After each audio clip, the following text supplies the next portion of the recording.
చూద్దాం. CCS constable Pramod ను రియాజ్ కత్తితో పొడిచి హత్య చేశాడు. బైక్ వాహనం చోరీ చేసిన నిందితుడిని శుక్రవారం రాత్రి ఠాణాకు తీసుకొస్తుండగా ఈ ఘటన జరిగింది. నిజామాబాద్ లోని హాస్మి కాలనీకి చెందిన రియాజ్ ను పట్టుకునేందుకు సిసిఎస్ కానిస్టేబుల్ ప్రమోద్ అతని మేనల్లుడిని సాయంగా తీసుకుని వెళ్లారు. రియాజ్ ను అదుపులోకి తీసుకుని బైక్ పై ఎక్కించుకున్నారు. కానిస్టేబుల్ వాహనాన్ని నడుపుతుండగా అతని మేనల్లుడు వెనుక, నిందితుడు మధ్యలో కూర్చున్నారు. వారు సిసిఎస్ ఠాణాకు వస్తుండగా వినాయక్ నగర్ వద్ద నిందితుడు కత్తితో కానిస్టేబుల్ ఛాతీలో పొడిచాడు. ఆపేందుకు ప్రయత్నించిన ప్రమోద్ మేనల్లుడి పైన కూడా దాడి చేశాడు రియాజ్. ఈలోగా మరో ఇద్దరు వ్యక్తులు బైక్ పై అక్కడికి వచ్చి రియాజ్ ను తీసుకువెళ్లబోయారు. అప్పుడే అక్కడికి వచ్చిన సిసిఎస్ ఎస్ఐ విఠాల్ వారిని అడ్డుకోగా ఆయన పైన కూడా కత్తితో దాడి చేసి పరారయ్యారు. స్వల్ప గాయాలైన ఎస్ఐ విషయాన్ని సిఐ శ్రీనివాస్ రాజుకు తెలిపారు. సిఐ 4వ ఠాణా ఎస్ఐ శ్రీకాంత్ వచ్చి ప్రమోద్ ను జీజీహెచ్ కు తరలించారు. కానీ అప్పటికే ప్రమోద్ మృతి చెందినట్లుగా వైద్యులు నిర్ధారించారు.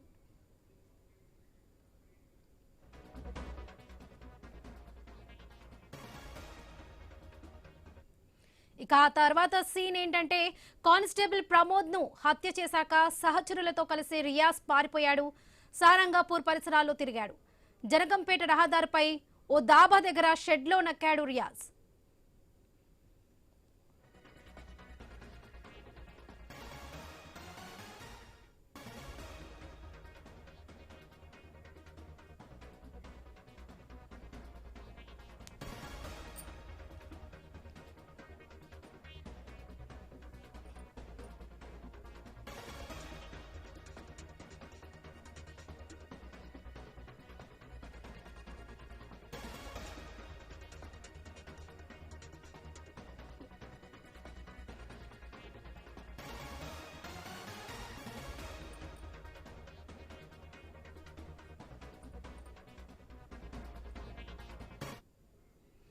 సీన్ 3 చూసినట్లయితే పోలీసుల వేటలో చిక్కాడు రియాజ్.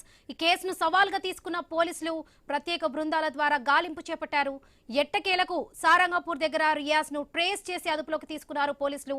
జనకంపేట రహదారిపై దాబా దగ్గర షెడ్డులో నక్కిన రియాజ్ ను గుర్తించి నిన్న అరెస్ట్ చేశారు పోలీసులు. పట్టుకునే క్రమంలోనే రియాజ్ ప్రతిఘటించాడు. పోలీసులకు సహకరించిన వ్యక్తిపై కూడా దాడి చేశారు పోలీసులు.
ఇక సీన్ 4 లో చూసినట్లయితే గాయపడిన రియాజ్ కు నిజామాబాద్ ప్రభుత్వ ఆసుపత్రిలో నిన్నటి నుంచి చికిత్స అందించారు వైద్యులు.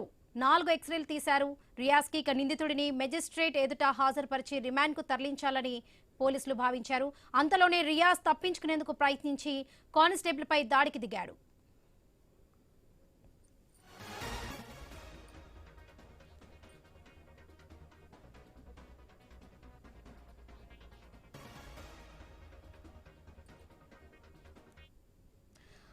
ఆ తర్వాత నిజామాబాద్ ఆసుపత్రిలో ఓ కానిస్టేబుల్ నుంచి గన్ లాక్కునేందుకు రియాజ్ యత్నించాడు.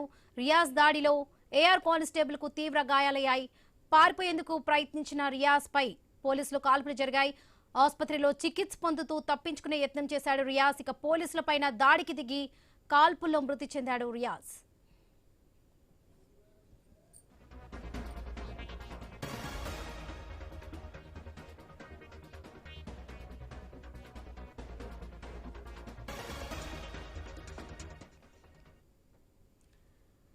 ఆ తర్వాత పోలీసుల కాల్పులో రియాజ్ మృతి చెందిన తర్వాత సిపి సాయి చైతన్య ఆసుపత్రి వద్దకు వచ్చారు. ఘటన స్థలాన్ని పరిశీలించారు. పోలీస్ సిబ్బందిని అడిగి వివరాలు తెలుసుకున్నారు.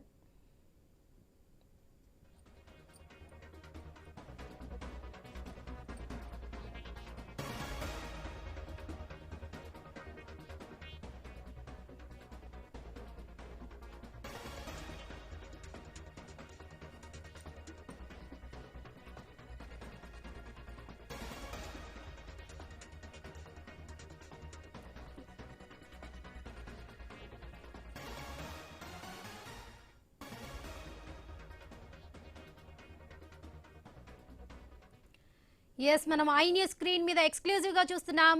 రియాజ్ ఎన్కౌంటర్ ఎలా జరిగింది, ప్రమోద్ హత్య నుండి రియాజ్ ఎన్కౌంటర్ వరకు అసలు ఎలా జరిగింది అనేది సీన్ బై సీన్ మనం ఐ న్యూస్ స్క్రీన్ మీద ఎక్స్క్లూజివ్ గా చూస్తున్నాం.